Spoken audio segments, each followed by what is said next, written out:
많은 여자분들이 연애 시절 남편분들의 달콤한 유혹에 넘어가 결혼했다는 얘기들을 많이 합니다. 자기한테 시집 오면 손에 물 한 봉을 안 묻히고 평생 호강하며 살게 된다는 소리에 속았다는 것입니다. 인생 책임다는 소리에 속았다는 것이지요. 아니 자기 인생도 책임 못 지면서 남의 인생을 어떻게 책임지겠습니까? 그런데도 그러한 달콤한 소리에 속아 자기 인생을 맡겼다는 것입니다. 그렇다면 정말 우리 인생을 믿고 맡길 수 있는 분이 있다면 얼마나 좋을까요? 그런데 그런 분이 있다는 것입니다. 그분이 누구냐? 바로 예수 그리스도인 것입니다. 그분은 우리 인생을 책임져 주시려 우리와 똑같은 모습으로 이 땅에 오셔서 십자가에 죽기까지 하셨습니다. 자신을 믿고 인생을 맡기면 책임져 주시러 오신 것입니다. 우리는 그분을 믿고 그분께 우리 인생을 맡기기만 하면 되는 것입니다. 그러나 많은 영혼들이 아직도 자신들의 인생을 못 맡기고 있다는 것입니다. 자기가 주인이 되어 자기 멋대로 사는 것이 좋아 못 맡기는 것입니다. 그 길이 멸망의 길인지도 모르고 주님을 믿지 못하기 때문에 자기 인생을 못 맡기는 것입니다. 그러나 주님께서는 본인 스스로 주님을 주인으로 인정하고 온전히 맡길 때까지 참고 기다려주고 계십니다. 누구나 회개하고 주님께 돌아와 자신의 인생을 맡기기만 하면 주님께서는 아무 조건 없이 다 책임지시고 생명으로 인도해 주시는 것입니다. 우리의 인생을 주님께 맡기는 순간부터 우리의 책임은 사라지는 것입니다. 주님이 책임져 주시는 것입니다. 우리는 그냥 주님께서 시키시는 대로 순종만 하면 되는 것입니다. 그러니 얼마나 자유롭고 편안하겠습니까? 그런데 자기 인생을 책임도 못 지면서 못 맡기는 영혼들이 얼마나 어리석은 것입니까? 지금도 주님께서는 여러분들의 인생을 책임져 주신다고 말씀하고 계십니다. 여러분의 인생을 주님께 온전히 맡기면 천국에 이르기까지 책임져 주시겠다는 이 약속의 말씀이 이보다 더 큰 축복이 어디 있겠습니까? 어떤 환경 속에서도 우리 인생의 주인이신 주님께 모든 것을 맡겨 인도함을 받는 여러분들 되시기를 축원드리겠습니다. 오늘 본문 10편에서 의인 다윗은 억울하게 고통당하고 도리어 악인이 형통하는 듯한 모순된 현실 상황 속에서 처해 있었습니다.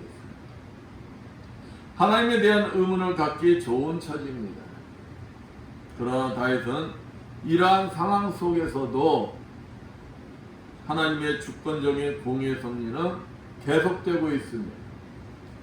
마지막 때에서는 하나님이 그 행위에 따른 공의의 심판을 반드시 행하여 주실 것을 믿었습니다. 그러므로 모든 시대에 걸쳐 있는 성도들에게 당장의 악인의 형통과 번영에 대해 불평하지 말고 인내로서 공의 하나님의 공의 심판을 기다리는 지혜로운 신앙 자세를 배울 것을 권면하고 있습니다.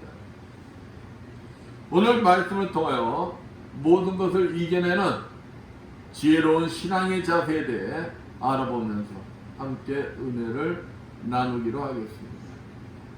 지혜로운 신앙의 자세는 현재 생활을 인정하고 받아들이는 것입니다. 오늘 본문 1절 말씀, 행악자로 인하여 불평하여 하지 말며 불의를 행하는 자를 투기하지 말지어다.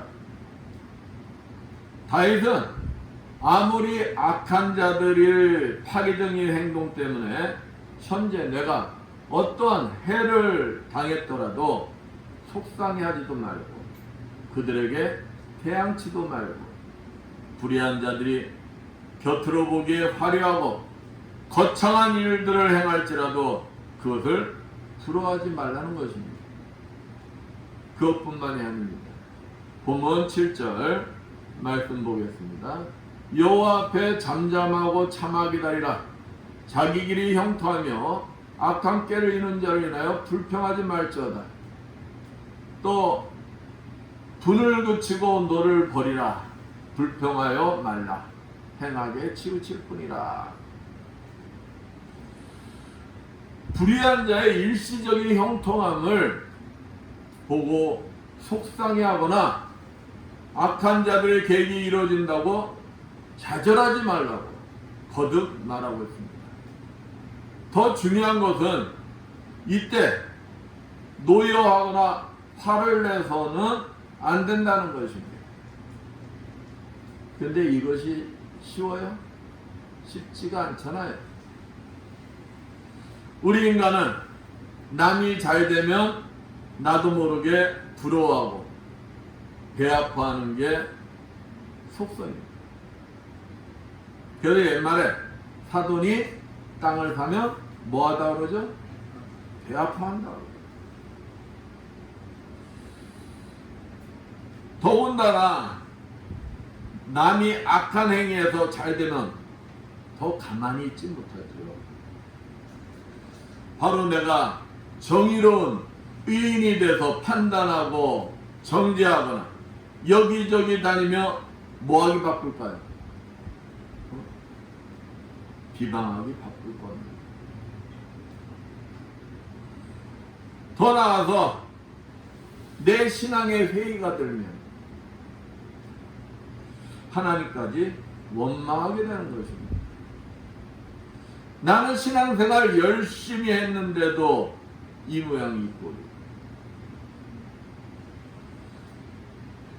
신앙생활 개차반을 하거나 믿지 않아도 하는 일마다 축복받고 잘만 산다면 내가 예수를 정말 믿어야 하는가? 이러한 생각까지 하게 된다는 것입니다. 우리 모두가 다 그렇다는 거예요. 누구만 그렇다는 게 아닙니다. 예레미야 12장 1절에서 6절까지 보면 예레미야 선지자가 하나님 앞에 불만을 얘기합니다. 하나님, 언제까지 악한 자와 패역한 자가 저렇게 형통합니까? 저들은 하나님이 안 계신데요. 그렇게 원망불평을 합니다. 자기 사역에 회의를 느끼는 거예요. 근데 하나님 뭐라고 하시는 줄 알아요? 내가 보행자라 함께 달려도 피곤하며 어찌 능히 말과 경주하겠느냐? 내가 평안한 땅에서는 무사하려니와 요단의 창이란 중에는 어찌하겠느냐? 내 형제 아비나의 집이라도 너를 속이며 내 뒤에서 크게 외치리니 그들이 내게 좋은 말 할지라도 너는 믿지 말지니라.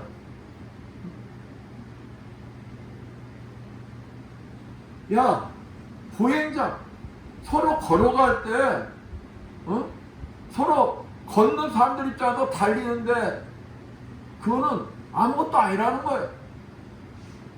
요단강이 넘칠 때 너 그때는 어떻게 할래? 지금 아무것도 아니라는 거예요. 장차 너에게 닥칠 일 그때 너 어떻게 감당할 거야? 사람도 믿지 말라. 누구만 바라보라는 거야? 하나님만 바라보라.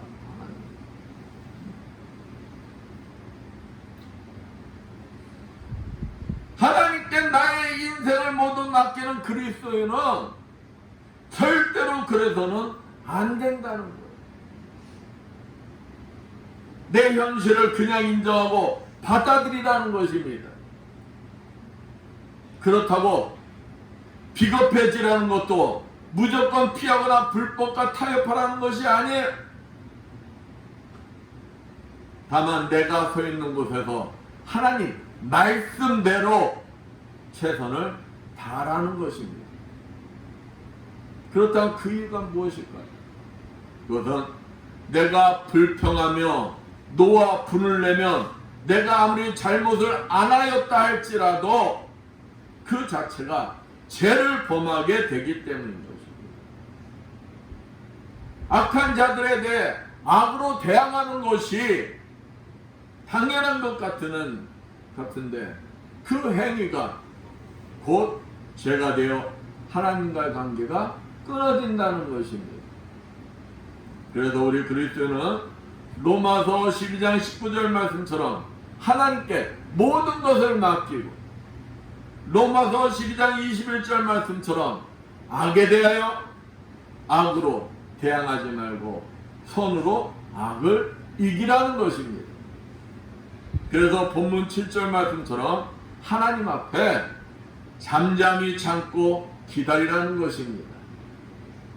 하나님의 섭리에 대한 신뢰가 없이 인간적인 생각으로 조급해하거나 자기 나름의 방법을 사용하는 어리석음을 버리라는 것입니다.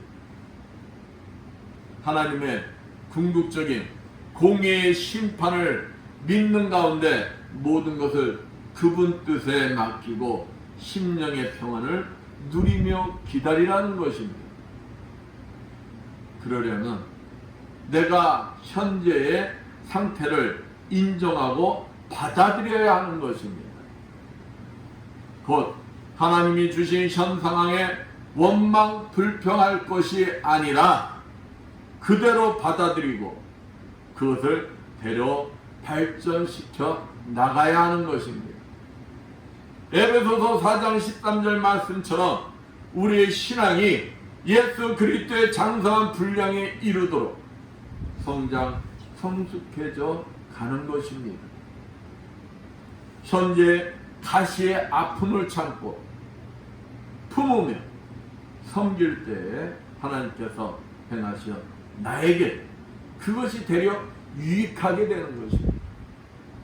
사무엘상 22장 1절에서 2절 말씀처럼 다윗은 세상에 나갔다가 진짜 죽을 고비 간신히 넘기고 아둘람굴에 숨어 있습니다.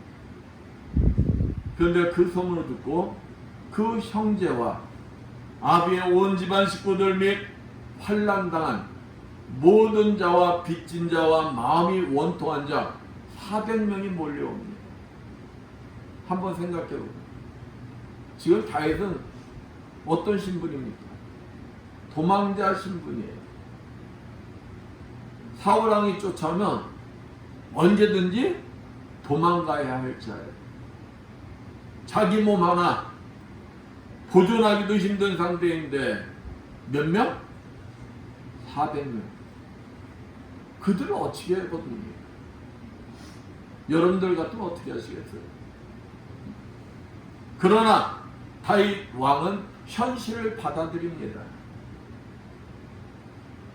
그들 또한 하나님께서 보내셨으면 하나님께서 행하실 것을 믿고 현실을 받아들인 것입니다. 그리고 그들과 빵 한 조각도 함께 나누어 먹으며 그들의 상처를 보듬어주고 돌봐주며 생활합니다.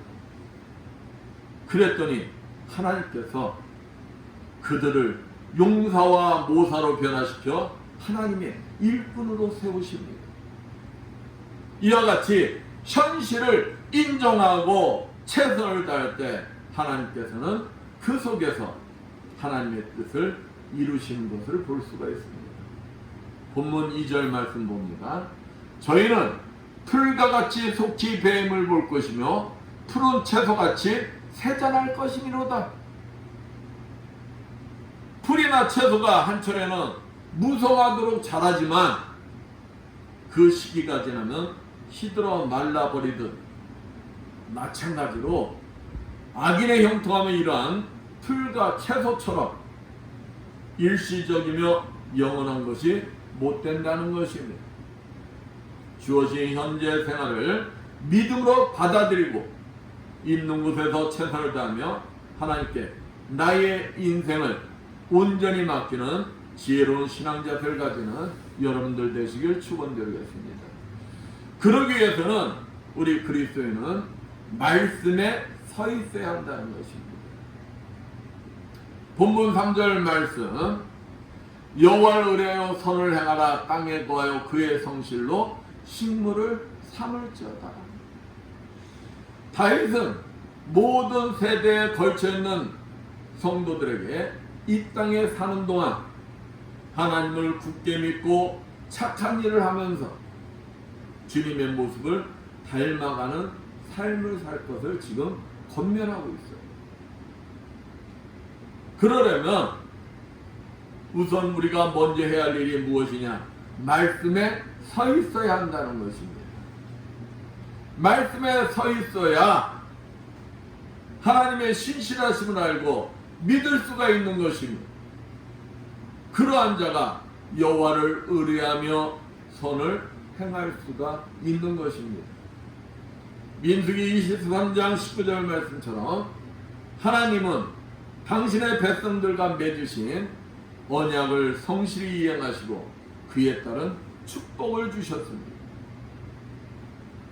하나님은 언약에 따라 당신이 택하신 백성을 끝까지 버리지 아니하시고 지키시는 그 분의 성실하심이 우리 그리스도인들의 가장 안전하고 확실한 축복인 것입니다. 이와 같이 말씀을 통해 신실하신 하나님을 알고 믿어야 하나님께서 기뻐하시는 여호와를 경외하는 삶 안에서 선을 베풀 수가 있는 것입니다. 하나님 말씀에 서 있기에 예수 그리스도 안에서 희생과 봉사와 사랑과 나눔을 누구에게까지?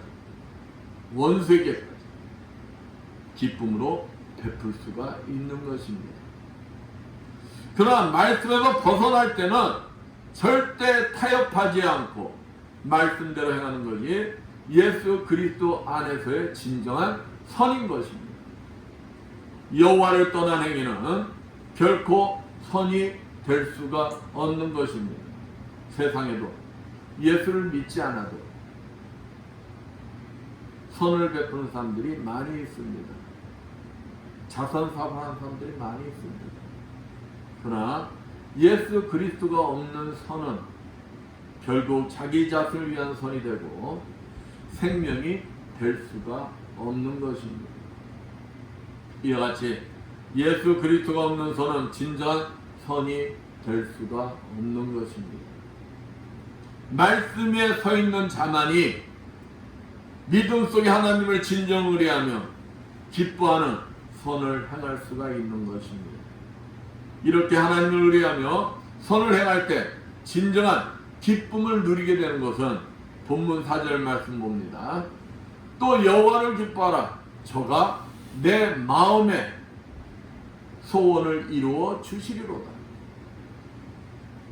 하나님의 성도들의 마음의 소원을 이루어 주시는 분임을 알기 때문이라는 것.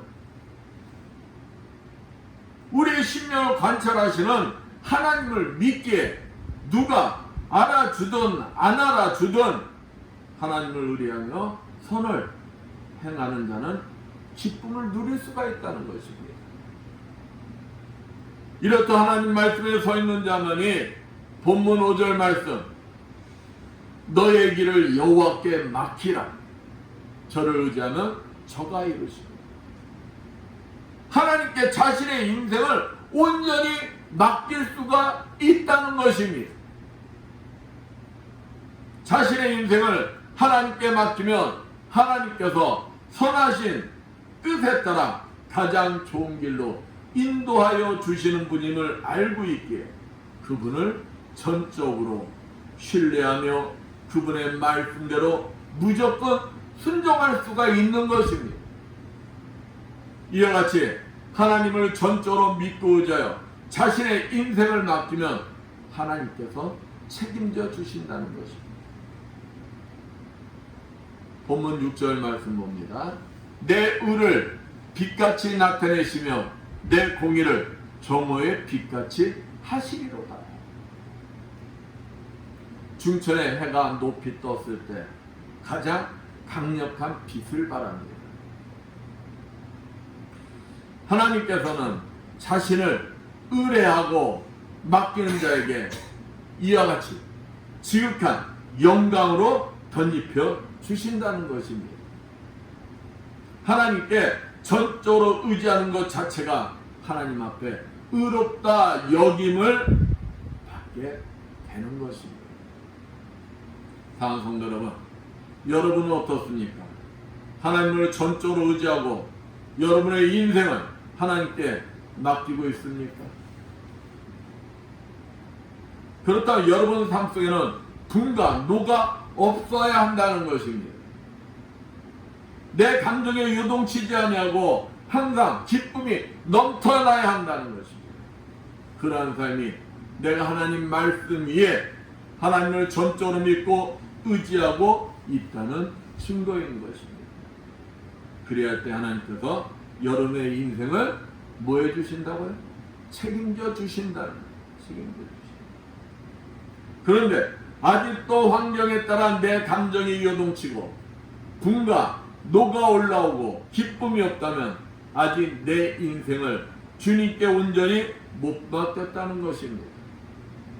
아직도 내가 판단하고 정죄하며 악은 악으로 선은 선으로 갖고 있다면 그것도 내가 아직 말씀 위에 서 있지 못하였다는 것입니다. 아직 내가 하나님의 신실하신가 언약을 믿지 못하고 있다는 증거라는 것입니다. 그럼 어떻게 해야 할까? 주저 말고 빨리 내 안에 계시는 성령께 도움을 요청하는 것입니다. 말씀 위에 서서 온전히 하나님을 의지하며 내 인생을 맡길 수 있도록 도와달라고 요청하는 것입니다. 그리고 말씀대로 순종하기에 노력하는 것입니다. 그러면 성령께서 도와주실 것입니다. 나도 모르게 말씀이 믿어지고 전적으로 하나님을 의지하며 선한 삶을 살고 있는 나를 발견하게 될 것입니다. 주님께 나의 인생을 온전히 맡기게 될 것입니다. 말씀 위에 반드시 서 나를 하나님께 맡기는 지혜로 신앙의 자세를 가지는 여러분들 되시기를 축원드리겠습니다. 이때 하나님이 일을 하신다는 것입니다. 본문 9절 말씀 봅니다. 대저 행악한 자는 끊어질 것이나 여호와를 기대한 자는 땅을 차지하리로다. 하나님의 주권을 인정하며 하나님 말 전적으로 의지하고 내 인생을 온전히 맡길 때 하나님께서 일을 하신다는 것입니다. 형통해 보였던 악인에게 하나님의 심판이 임하며 그때까지 하나님만을 바라보고 참고 인내한 의인에게 축복이 임한 것을 보게 될 것입니다. 하나님께서는 하나님의 자녀들이 이 땅에서도 축복을 누리기를 원하십니다. 빌빌거리는 것이 아니라 모든 것에서 풍요롭게 나누고 베푸는 삶을 살기를 원하십니다. 그러나 무엇보다도 가장 큰 축복은 영원한 천국에서 영원한 생명을 누리는 축복인 것입니다. 우리 그리스도인들에게 바로 여기에 소망이 있는 것입니다. 이 땅에서 모든 악인의 악한 행위에도 요동하지 않고 하나님께 내 인생을 온전히 맡기는 지혜로운 신앙 자세를 가져야 할 이유가 바로 여기 있는 것입니다. 본문 10절 말씀 봅니다. 잠시 후에 악인이 없어지리니 내가 그것을 자세히 살필지라도 없으리로다. 아무리 악인이 형통해 보인다 할지라도 어느 순간 사라진다는 것입니다. 내가 한 게 아니라는 거예요. 누가 하는 것이라는 겁니까? 하나님이 하시는 거라요. 이 말은 의인들이 받는 고난도 순간이며 축복의 때가 곧 임한다는 것입니다. 그러니 여러분이 할애하지 말고 하나님께 맡기라는 것입니다. 우리 그리스도인은 세상과 타협하지 않고 언제나 당당하며 하나님께 내 인생을 맡겨야 한다는 것입니다. 그때 하나님께서 일을 하시는 것입니다. 페르시아 아수에로 왕 때 우리가 잘 아는 에스더가 나옵니다. 모르드게가 나와요. 이 당시에 총리가 누구였느냐? 아말렉인 하만이 총리입니다. 그는 그 당시에 하는 일마나 형통했어요. 안 되는 일이 없어요. 왕을 빼놓고는 그 다음에 제2인자가 되었어요. 근데 유대인인 모르드게, 성문직인 모르드게가 하만 앞에 절대 절을 하지 않습니다. 그러니까 이 하만이 어찌게 해요? 이 성문직이 주제에 자기한테 절을 안 해요. 그러니까 너 한번 보자. 그리고 이 하만 때문에 전 페르시아에 있는 유대인이 다 죽게 생겼어요. 왕에게 가서 돈으로 왕을 매수합니다. 왕을 꼬드겨요. 왕이시여, 우리 페르시아에 있는 그냥 페르시아에 있는 곳에 유대인이라는 작자들이 있는데 이 사람들이 왕에게 반역을 하는 자들입니다. 그들을 없애야 합니다. 그러니까 왕이 허락을 해요. 하루 동안 유대인이라는 걸 알면 죽여도 좋다. 살인 허가를 내립니다. 유대인들은 어떻게 되는 거예요? 하루 동안 다 죽게 생겼어요.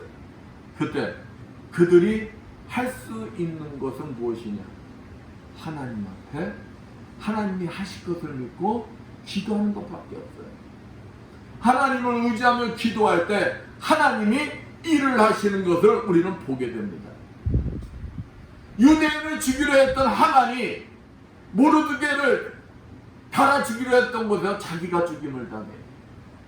유대인을 죽이려 하는 자들 모두 정당방위로 죽여도 좋다는 왕의 명령이 떨어집니다. 하나님이 일을 하시는 거예요. 본문 11절 말씀처럼 우리는 할 수 없어요. 오직 온유한 땅을 차지하며 풍과 화평으로 즐기로다. 그러나 하나님은 하실 수가 있습니다. 시편 68편 34절 말씀처럼 우리의 능력이 아닌 하나님의 능력을 의지할 때 진정으로 승리하는 삶을 살게 되는 것입니다. 이사야서 40장 28절 말씀처럼 하나님이 하신다는 믿음으로 모든 일을 진행해야 하는 것입니다. 하나님만 믿고 의지하여 전적으로 하나님께 모든 인생을 맡기는 자를 하나님께서 이 땅에서도 모든 것을 회복시키셔 영육의 풍성함을 누리는 축복을 주시는 것입니다. 아직도 내려놓지 못하고 딱 붙들고 있는 것도 있다면 하나님께 주 예수 그리스도 안에서 온전히 맡기십시오. 그리고 하나님께서 주시는 영육의 풍성함의 축복 속에 진정한 자유를 마음껏 누리십시오. 많은 사람들이 코로나19로 힘들어합니다. 특히 대한민국 전 교회가 코로나19를 통하여 최대 위기를 맞이했습니다. 전 예배가 중단되었습니다. 그렇다고 누구를 원망하고 탓하자는 것이 아닙니다. 코로나19 방역 대책에 적극 협조해야 합니다. 그러나 우리들은 현실만 탓하고 있을 것이 아니라 우리들을 뒤돌아보고 점검하는 좋은 기회로 삼아야 한다는 것입니다. 이 일을 통하여 하나님과 관계를 점검하며 코로나19를 통하여 우리에게 전하시고자 하는 하나님의 메시지가 무엇인지 깨닫고 돌이키며 하나님 앞에 우리 자신을 온전히 맡겨야 하는 것입니다. 두려워하지 맙시다. 더 하나님을 믿고 의지하십시오. 하나님과의 관계가 회복되면 하나님께서 코로나19로부터 반드시 지켜주시는 것입니다. 현재 상태에서 모든 것을 믿음으로 받아들이고 오직 하나님만 의지하며 내 인생을 온전히 하나님께 맡기는 지혜로운 신앙 자세를 소유하는 여러분들 되시기를 축원드리겠습니다. 네, 기도합니다. 감사와 영광을 받으시지 합당하신 하나님 아버지, 현실이 어떠하든 그 현실을 받아들이고 온전히 주님께 맡기는 지혜로운 신앙 자세를 가지는 우리 모두가 되게 하여 주시옵소서. 이 암흑한 시대를 믿음으로 이겨내는 주님의 자녀들이 되게 하여 주시옵소서. 주님의 하심을 눈으로 직접 목격하는 주님의 자녀들이 되게 하여 주시옵소서. 우리들의 삶 속에 주인이 되어 주시오. 우리를 이끌어 주시고 우리를 생명으로 이끌어 주시라 믿사오며 주의 손 받도록 기도드렸습니다.